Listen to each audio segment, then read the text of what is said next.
தமிழக மக்களின் நெஞ்சங்களில் நீங்கா இடம் பிடித்த பெருந்தலைவர், படிக்காத மேதை காமராஜர் அவர்களை பற்றி பேச வந்துள்ளேன்.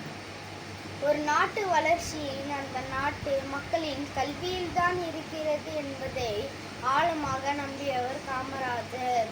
அவர் முதலமைச்சராக இருந்த காலம் கல்வி புரட்சியின் பொற்காலம் ஆகும்.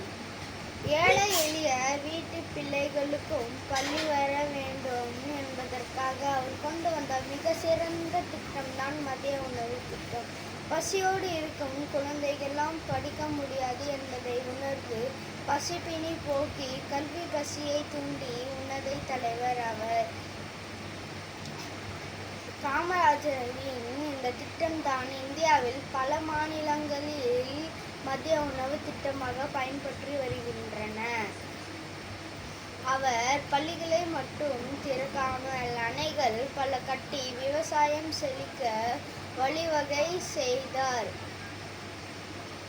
தொழிற்சாலைகள் கட்டி உருவாக்கி தமிழகத்தை முன்னேற்றினார்.